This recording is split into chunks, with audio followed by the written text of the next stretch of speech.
Versailles dans la Seconde Guerre mondiale. Une série de podcasts proposés par le château de Versailles.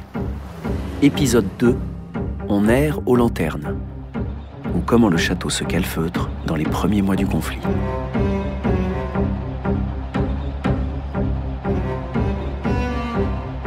Les propos et descriptions que vous allez écouter s'appuient sur des photographies issues, pour la plupart, du fonds d'archives du château de Versailles.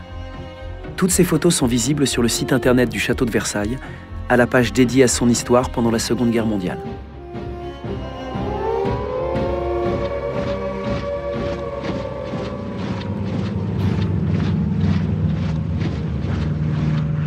Lettre de Pierre Ladoué, conservateur en chef du château de Versailles à son prédécesseur, Gaston Brière. 18 octobre 1939. Le château achève de prendre sa tenue de guerre, c'est affreux. Les feuilles tombent dans le parc, recouvrant les socles vides, et les boiseries quittent peu à peu les murailles. On erre aux lanternes, car toutes les fenêtres sont aveuglées, dans ces salles aux parois lamentables que couronnent les plafonds dorés. Automne 1939. Un mois et demi après l'entrée en guerre de la France contre l'Allemagne, le château de Versailles vit désormais replié sur lui-même. Depuis le 25 août, ses portes sont fermées au public et une partie des collections a été mise à l'abri dans des dépôts secrets situés dans l'ouest et le centre de la France. Au château, tous les agents qui ont reçu l'ordre de mobilisation ont rejoint leur casernement. Il ne reste plus que quelques gardiens invalides, pour la plupart mutilés lors de la Première Guerre mondiale. À leur tête, le conservateur en chef du musée, Pierre Ladoué, veille au sort des collections restées sur place, assisté de son adjoint, Charles Morichaud-Beaupré. Patrice Bonnet, l'architecte en chef, a quant à lui la responsabilité des bâtiments et des jardins. Alors que s'installe la drôle de guerre, Versailles semble plongé dans un long sommeil. Claire Bonnotte-Kellil, historienne de l'art et collaboratrice scientifique au château de Versailles, travaille depuis près de 20 ans sur l'histoire du château pendant la Seconde Guerre mondiale. Alors l'atmosphère dans le château, je pense que c'est difficilement imaginable, même si finalement on a quelques éléments de réponse à travers notamment la correspondance. Et il y a des images qui ressortent assez fortes, notamment l'image du château de la Belle au Bois dormant. Mais il est certain que les conservateurs, les architectes également, se préparaient à ce moment-là. C'est-à-dire, ils y travaillent depuis le début des années 30. Et finalement, quand la guerre est déclarée, chacun sait ce qu'il doit faire. Mais il y a quand même, je pense, une forme d'étonnement de découvrir les lieux tels que finalement personne ne les avait quasiment jamais vus. C'est-à-dire des jardins qui sont dépouillés de leurs statues, une ambiance à l'intérieur du château. Il faut imaginer des espaces sans lumière. Alors que c'est vrai que quand on imagine Versailles, on voit quand même un lieu baigné de lumière, notamment dans la Galerie des Glaces, où les images se reflètent avec les glaces, les fenêtres. C'était un lieu qui se prêtait finalement assez mal aux conditions dans lesquelles il a vécu pendant plusieurs mois durant cette drôle de guerre. Privé de ses visiteurs, le château de Versailles semble déserté. Mais en réalité, dans les coulisses, les personnes chargées de ce qu'on appelle alors la défense passive s'affairent partout. Dans les grands et petits appartements, dans le parc, les jardins. Tous prêtent main forte et s'attellent à la protection du musée et de ses collections. Témoignage de Pierre Ladoué, conservateur en chef du château de Versailles et responsable de l'évacuation de ses collections en 1939. Le 29 août, 7 voitures de déménagement partirent pour Chambord, 4 autres le 2 septembre. 2 camions s'acheminèrent vers Brissac le 7 octobre. Ils emportaient au total 494 tableaux, dont 283 en caisse, 32 tapisseries et tapis, 52 tentures, 85 objets d'art, 32 pièces de mobilier, au nombre desquelles les pendules monumentales de Passement-Caffieri et de Morand, ainsi que des meubles de grande dimension, particulièrement précieux, tels le bureau de Louis XVI et le serre-bijou de Marie-Antoinette.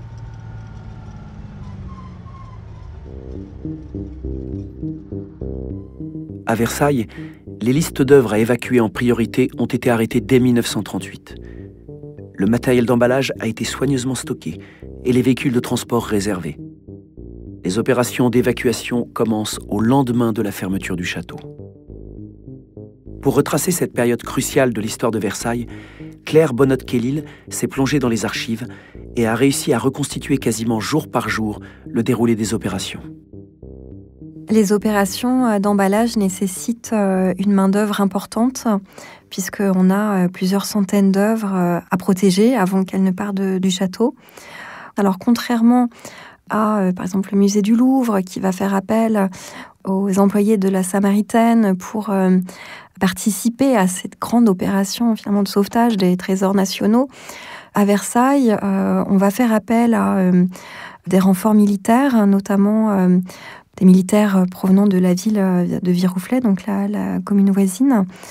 On a le sentiment qu'il y a vraiment, en tous les cas, un chantier qui utilise, on va dire, toutes les forces vives. On fait appel aussi à une liste de bénévoles qui vont travailler vraiment du matin jusqu'au soir pour finalement permettre le départ des convois qui sont rythmés à partir de la fin du mois d'août.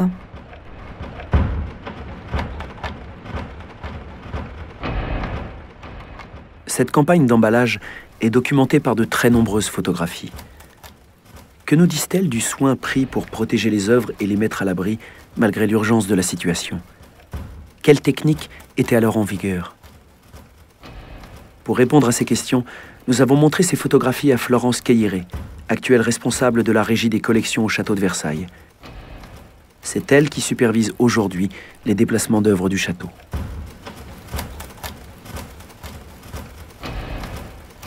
On est dans les espaces du château, on voit qu'il y a encore ce qu'on appelle les balambries, les parties basses avec ces dorures. On voit qu'on est sur le parquet Versailles. Et en même temps, il y a ces dames dans des tenues, ou ces hommes d'ailleurs, dans des tenues de travail, des tabliers. Et ils sont soit en train de mettre en caisse, soit en train d'emballer les œuvres au sol. Et on voit de la paille partout et on voit comme ça crée presque un fossé par rapport aux matériaux qu'on utilise de nos jours. Mais après, il faut pas se dire que la paille, c'était parce que c'était du matériau, parce qu'on n'avait pas d'argent ou autre. C'était les matériaux qui étaient utilisés à l'époque pour faire des matelas de protection et autres. Et effectivement, on sent qu'il y a un investissement, parce que quand on voit ces deux dames agenouillées, quand on voit le nombre de paquets, d'éléments déjà emballés derrière elles, on sent qu'il y a un rythme à tenir. Donc c'est vraiment, comme on dit, ils ont créé en fait une chaîne de travail, tout simplement. C'est qu'il devait y avoir les ouvriers qui déposaient les éléments de boiserie ou les œuvres, qui les passaient dans la salle à côté, où il y avait très certainement... peut-être un repérage de est-ce que cet élément vient de là, est-ce que cet élément vient de là, et puis après un marquage, et puis après vous avez la zone d'emballage, et puis après vous avez la zone où on stocke les œuvres qui sont prêtes. Et effectivement c'est une troisième photo qu'on voit, où on voit toutes ces caisses qui attendent dans une des galeries basses au pied des bustes. Il y a X, voilà. Donc nous, ça nous arrive de temps en temps. On a eu des fois, on a des départs en exposition. On prépare les œuvres de la même façon, mais on n'est pas dans ces conditions, je dirais presque peut-être d'urgence.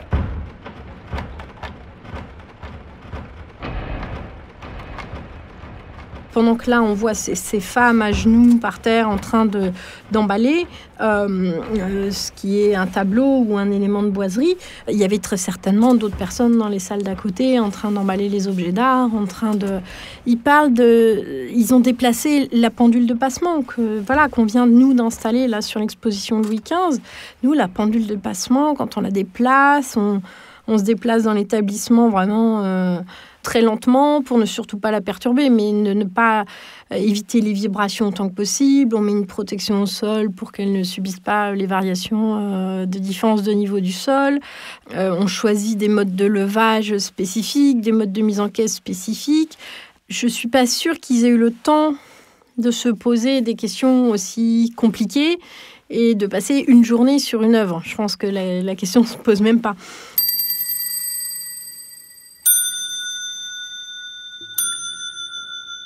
Claire Bonnotte-Kellil. Les œuvres, une fois emballées, partent dans des convois, déjà avec des transporteurs spécialisés, évidemment, et selon des itinéraires qui sont tenus secrets, vers d'ailleurs des destinations qui sont tenues secrètes pour le grand public. Il faut bien imaginer que l'on évacue les trésors nationaux, donc cela suppose des garanties en termes de sécurité, qui sont bien évidemment prises. Donc les transporteurs, donc les camions conduits par ces transporteurs spécialisés sont systématiquement suivis par le conservateur qui suit avec sa voiture personnelle le camion, qui assure ce qu'on appelle le convoiement.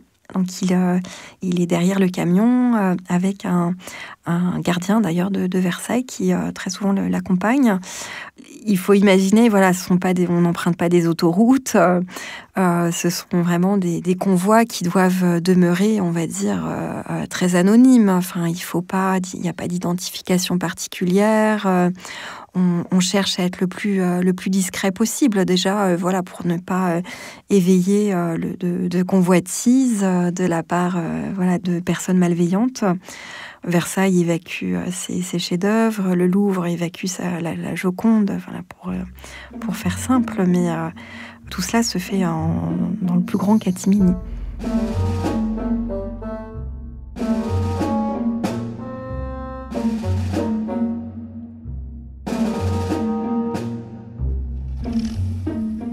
On sait qu'ils ont évacué à peu près 7 à 800 œuvres du château. À titre de comparaison, nous, là, en 2016-2017, on a eu une exposition sur Marie-Antoinette qui a eu lieu au Japon, où il y avait 212 œuvres. Pour donner une idée, nous, on a mis 3 semaines à emballer toutes ces œuvres. Ça donne une petite idée, peut-être, de ce que ça a pu représenter en temps. Je veux dire, 7 à 800 œuvres. Et c'est énorme, avec des pièces importantes, avec des pièces lourdes, avec des pièces... On sait que c'était pas improvisé, on sait que c'était préparé. Ce qui n'empêche que ça a dû être une activité extrêmement, extrêmement dense, oui.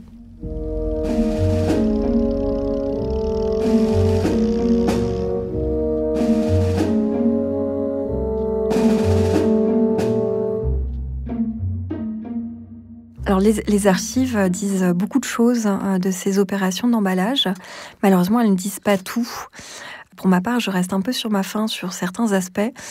Et c'est vrai que certaines œuvres sont parties finalement sans protection. En tout cas, c'est ce que reprochent ensuite les chefs des dépôts une fois réception des œuvres dans les dépôts, donc en province. Et c'est vrai que certaines œuvres, ça paraît un peu étonnant, notamment le portrait de Marie-Antoinette à la rose, de Vigée-Lebrun, le portrait de Louis XV par Rigaud. Il semblerait qu'il soit arrivé, en tous les cas, à Chambord sans protection, ce qui peut paraître étonnant. Et c'est vrai que c'est difficile de combler les lacunes des sources et d'essayer de comprendre les raisons pour lesquelles on n'a pas réussi à les emballer aussi bien que d'autres. Manque de personnel, c'est possible, même si je pense que c'est sans doute beaucoup plus lié à des questions de matériel d'emballage. Tous les musées ont évacué en même temps, donc est-ce que Versailles a manqué de matériel à un moment donné ? Et peut-être aussi des contraintes liées au convoi. Avait-il toute l'attitude de savoir à quelle date devaient partir les camions ? Est-ce que certains départs ont été assez précipités et les ont forcés finalement à concevoir à minima certains emballages ? C'est possible.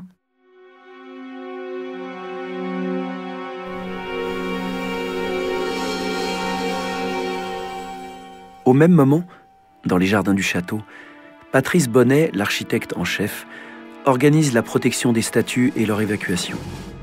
Il détaille, dans un long article paru en décembre 1939 dans le magazine L'Illustration, l'ensemble des opérations qu'il a initiées et menées à terme. Les jardins appellent de très analogues précautions. La migration des dieux de marbre et de bronze des peuples l'Olympe versaillais. Et les fontaines si réputées de Versailles renonceraient pour jamais à leur fête de lumière si elles devaient voir détruite ou seulement mutilée leur étonnante parure décorative. Cette opération donne lieu à une campagne photographique d'envergure qui permet aujourd'hui d'examiner dans le détail la dépose des très nombreuses sculptures qui ornent les jardins. Un des exemples les plus frappants et particulièrement bien documenté concerne le bassin de Latonne. Situé au pied du château, entre le parterre d'eau et le tapis vert, il s'agit d'une des pièces maîtresses de l'aménagement défini au XVIIe siècle par André Le Nôtre. Au centre du bassin, trônant sur une pyramide de marbre, se dresse la statue de Latonne. La maîtresse de Jupiter tient dans ses bras ses 2 enfants, Apollon et Diane, nés de son union avec le maître de l'Olympe.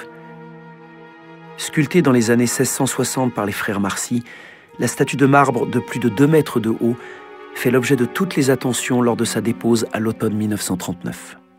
Je sais pas, oui, il y a quoi, 10, 12, 15 photos au moins. Florence Cailleret. Qui montrent toutes les étapes, qui permettent de comprendre toute l'organisation. On a une vue, notamment, par exemple, en gros plan de Latonne. Donc, Latonne, c'est cette mère avec ses 2 enfants. C'est plus d'1 tonne de marbre. Et par exemple, on la voit avec, on va dire, un bras dans le plâtre. Et ça, c'est plutôt pour une solution technique pour maintenir son bras, parce que son bras dépasse. Et c'est toujours un point de fragilité sur les sculptures, les éléments qui dépassent, comme ça, pour éviter qu'ils cassent lors d'un choc, d'une vibration. Et ça, c'est quelque chose qu'on va encore voir de nos jours. Récemment, on a déplacé 2 très gros groupes sculptés qui étaient sur les piliers de l'orangerie. La première chose que le restaurateur a fait, c'est de venir avant pour justement étayer, un peu plâtrer tous les éléments dépassants. Donc, on voit qu'il y a des techniques qui se conservent. Et en même temps, quand on regarde une autre des photos de la série, on voit un plan beaucoup plus large, on voit la moitié du bassin et on se rend compte qu'ils ont construit un pont incroyable qui relie le haut de la fontaine, qui est à plusieurs mètres de haut, peut-être, je sais pas, 5, 6, 7 mètres au moins de hauteur. Et ce pont descend depuis le haut de cette pyramide jusqu'à l'arrière du camion de transport qui est là au bord du bassin. Donc, on a essayé de faire un petit calcul. C'est quand même 18 mètres de distance. Et c'est vrai que c'est d'autant plus impressionnant que nous, on a, récemment, quand il y a eu un chantier, il y a quelques années, de restauration justement du bassin de Latonne, la sculpture, ça avait déjà été un événement à l'époque.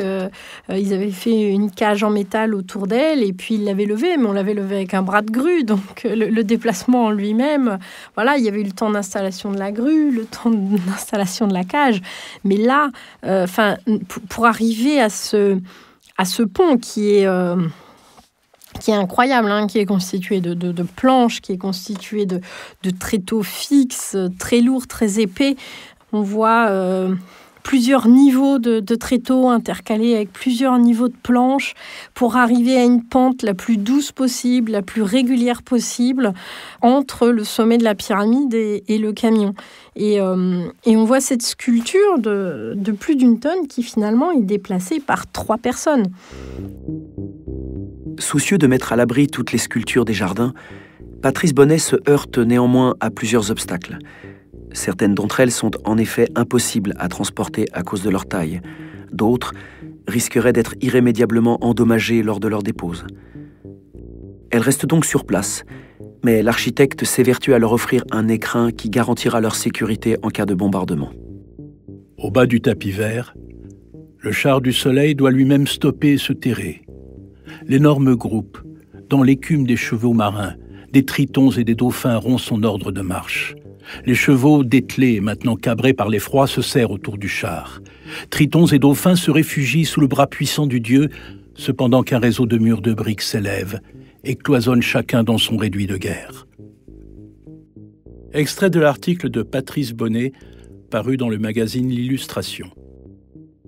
Le cas du char d'Apollon, il est extrêmement intéressant parce que, en fait, il permet de voir que certaines sculptures n'ont, elles, pas été déposées et au contraire étaient protégées sur place.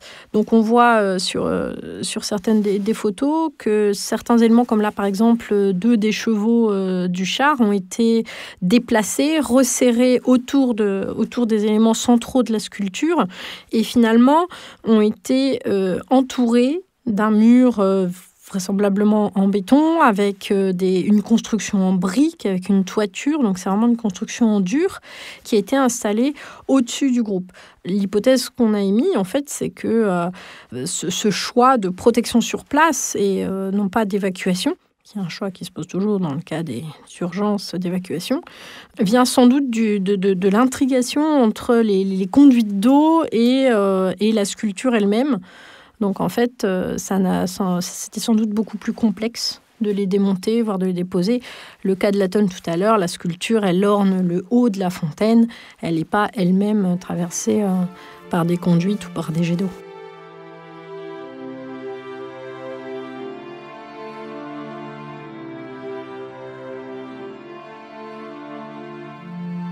Avec la tonne, 70 statues du parc et des jardins sont finalement évacuées. Elles prennent la direction du parc de l'abbaye des Vaux de Cernay, situé à une quinzaine de kilomètres de Versailles. La propriété, réquisitionnée le 1er septembre 1939, appartient à Henri de Rothschild. Les premières œuvres y arrivent 4 jours plus tard et sont immédiatement placées sous la surveillance de gardiens versaillais logés sur place. Elles sont réparties sur les pelouses du parc et le long des principales allées. Plusieurs photographies permettent de se faire une idée de leur nouveau lieu de séjour. Disposées quasiment à même le sol, comme dans un chantier de fouilles archéologiques, les statues sont espacées d'une quinzaine de mètres les unes des autres, sans doute pour éviter que toutes ne soient détruites dans le cas où l'abbaye serait bombardée. C'est un peu hallucinant puisque les sculptures, alors c'est vrai que dans le parc de Versailles, on a l'habitude de les voir, elles sont sur leurs piédestaux, elles sont très bien mises en valeur. Et là, pour reprendre l'exemple de la tonne, la seule photo que l'on possède, lorsqu'elle était au Vaux de Cernay, elle est installée comme échouée sur des parpaings. Elle est étayée, donc on voit que les précautions ont été prises. Donc c'est pas. Puis c'est une statue d'extérieur, donc on peut pas.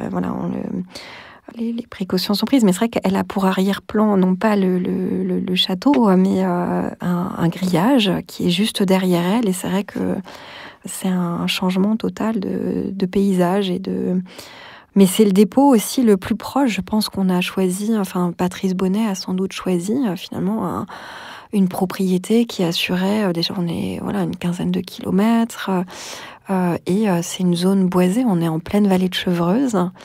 Et c'est vraiment un lieu qui devait être beaucoup plus épargné des bombardements, si bombardements il devait y avoir, que Versailles.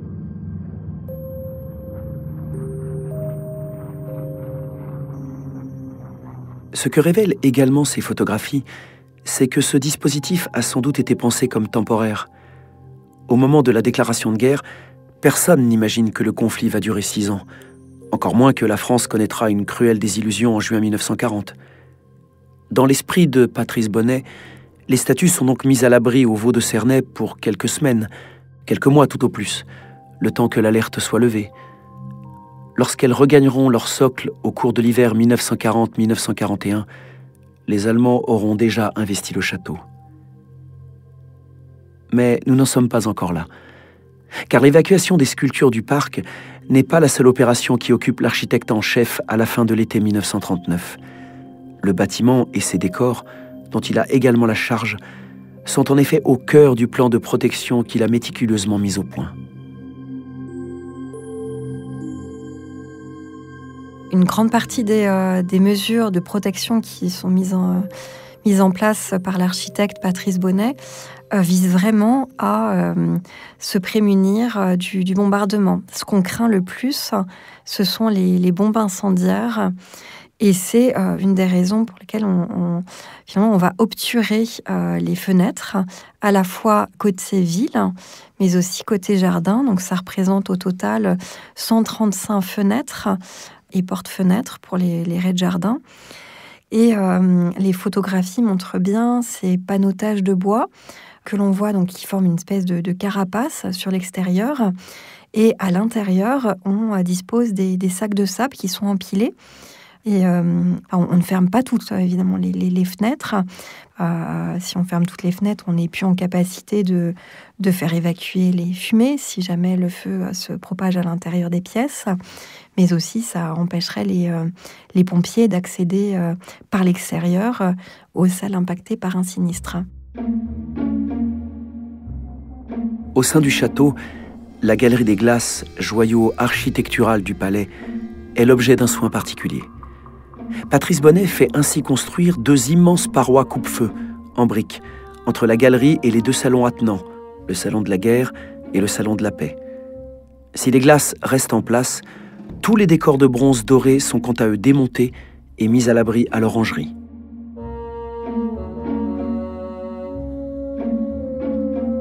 La galerie a complètement changé d'atmosphère par ces mesures de défense passive. Déjà, la première chose, c'est qu'elle est plongée en partie dans l'obscurité et que l'on peut y accéder que par un passage d'hommes qui était prévu dans ces cloisons coupe-feu. Il est évident que, ne serait-ce que par l'obturation des fenêtres, on ne pouvait quasiment plus voir le décor peint du plafond. Et on ne pouvait déambuler dans cet espace qu'avec des lampes de poche. L'atmosphère devait être vraiment, au fond, un peu lugubre. C'est quand même un espace de vie, la Galerie des Glaces, un espace de bal, là, avec ces panneaux de bois, ces sacs de sable, les cloisons coupe-feu. La Galerie des Glaces a perdu de son âme et aussi en partie de sa raison d'être.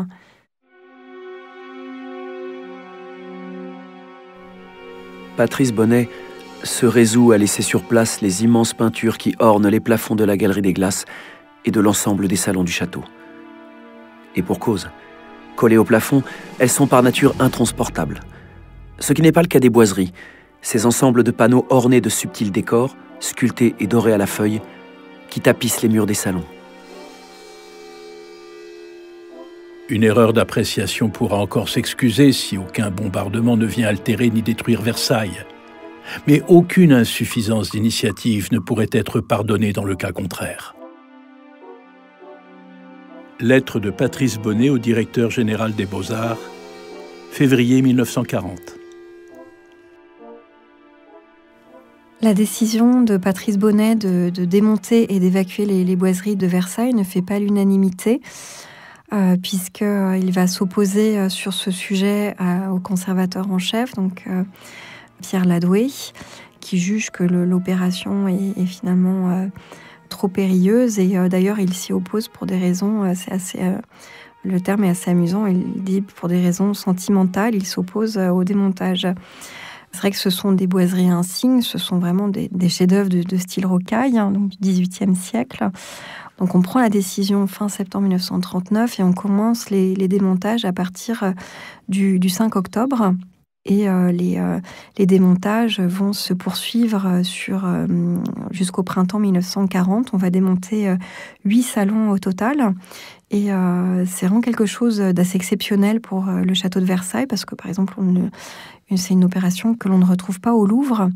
Mais la décision de Bonnet, c'est vraiment parce que il considère que les artisans ne seraient incapables de reconstituer un tel chef-d'œuvre. Et c'est pourquoi il part du principe que ces décors, puisqu'ils peuvent être évacués, doivent l'être.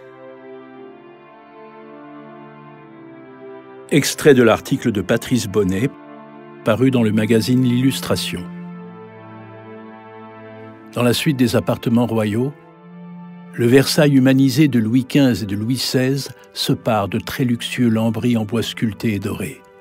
Près de 2 siècles d'immobilité laissent comme ankylosé dans ces assemblages ce vénérable et très fragile décor. Trouvez, pour chaque ouvrage, les joints favorables à la plus respectueuse chirurgie, pratiquez avec bonheur les déboîtements et les descellements. C'est la tâche d'ouvriers très avertis, et c'est tout le contraire d'une besogne qu'il faille exécuter à la hâte. Tour à tour, le salon de la Pendule, le salon du Conseil, le cabinet de Louis XV, le salon de musique, etc. Chefs-d'œuvre inégalés de Verbergt et des Rousseau prennent le chemin de l'exil. Les photos qui montrent la dépose des boiseries sont extrêmement intéressantes aussi parce qu'il faut comprendre que les boiseries, c'est différents éléments qui sont emboîtés les uns par rapport aux autres, qui sont accrochés à la structure du bâtiment derrière et que c'est... Et voilà, et puis après, l'autre aspect incroyable de cette dépose et de ces photos, c'est de nous montrer finalement quelque chose qu'on voit extrêmement rarement, qui est en fait... le mur derrière la boiserie, c'est-à-dire avec toutes les traces historiques de l'accrochage de ces éléments. Dans certaines salles, les traces des transformations du bâtiment dues aux multiples utilisations, réutilisations des espaces, changement au fur et à mesure de l'évolution des goûts des différents occupants. Et voilà, moi, c'est assez rare qu'on puisse voir ce qui se passe derrière. De nos jours, c'est vraiment quand on a des restaurations, donc on dépose certains éléments, des fois une pièce. Mais voilà, si on revient aux boiseries elles-mêmes, on ne peut qu'apprécier le geste qui a été fait de les déposer. Et c'est qu'on voit bien effectivement l'importance qui leur était accordée. Et ça rajoute au temps nécessaire que ça a dû être pour préparer tout ce chantier. Le 8 novembre 1939, le premier convoi de camions chargés de boiseries quitte Versailles, suivi d'un deuxième 13 jours plus tard. Pour le conservateur en chef, Pierre Ladoué, qui s'était opposé à leur dépose, c'est un véritable déchirement. Quand vous viendrez à Versailles en décembre, c'est avec un très vif intérêt, je ne dis pas plaisir, que vous examinerez, lampe en main, les murailles dénudées, les recoins de placards découverts ici et là. Nous n'avons trouvé ni sac d'écus, ni cassette de bijoux, ni liasse de correspondance secrète.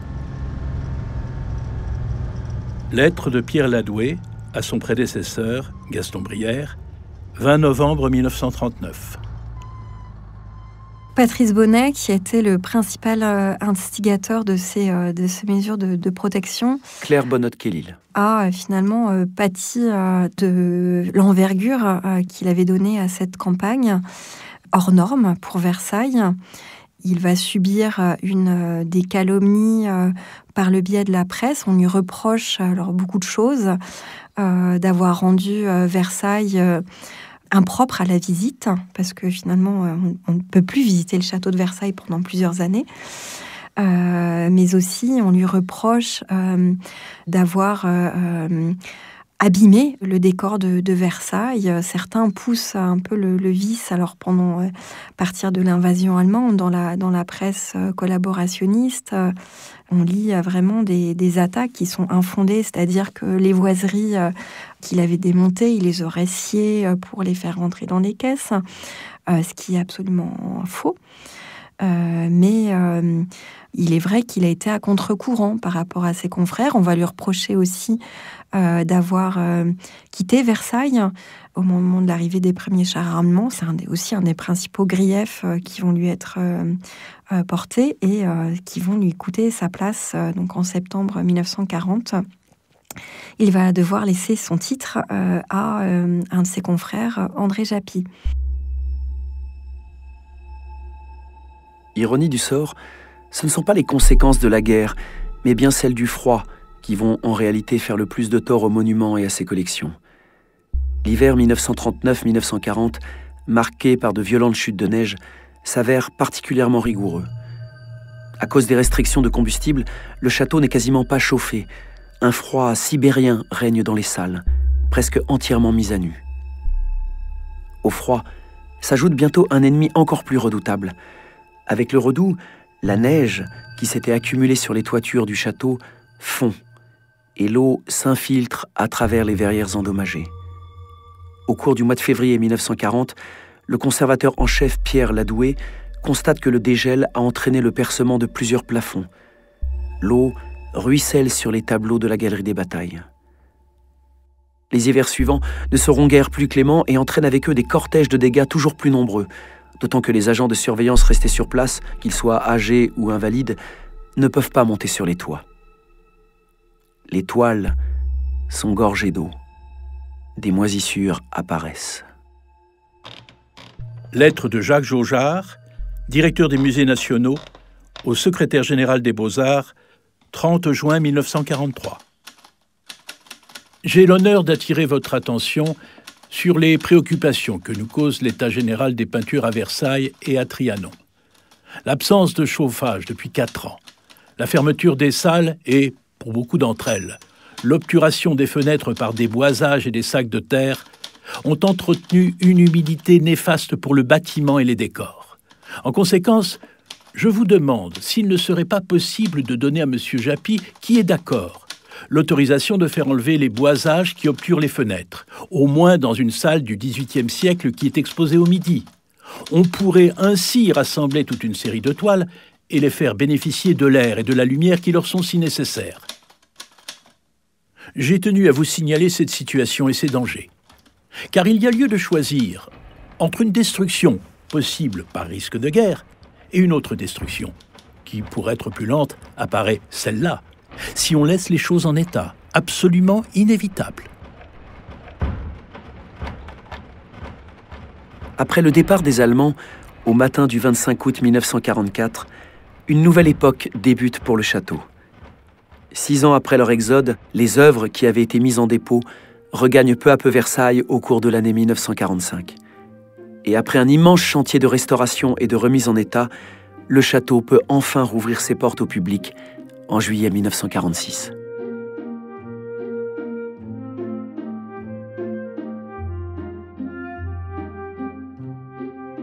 En 2022, le château de Versailles a produit une web-série retraçant l'histoire du château pendant la Seconde Guerre mondiale.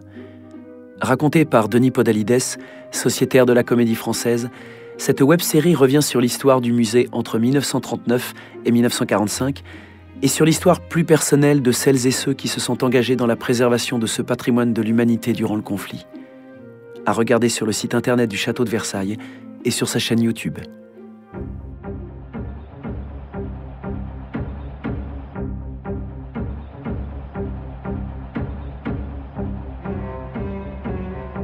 Versailles dans la Seconde Guerre mondiale. Une série de podcasts proposés par le Château de Versailles, produite par Narrative et Nova Pista, sur une idée de Nejma Zegaoula, chef de projet audiovisuel au Château de Versailles, et Claire Bonnotte-Kellil, collaboratrice scientifique au Château de Versailles. Écriture et réalisation Jean Dubrel, récit interprété par Guillaume Marquet, lecture des archives Daniel Königsberg, montage, musique et design sonore Thierry Berthomeux. Avec la participation de Claire Bonnotte-Kellil et Florence Queiré. Production Laurence Bagot et Thierry Berthomeux.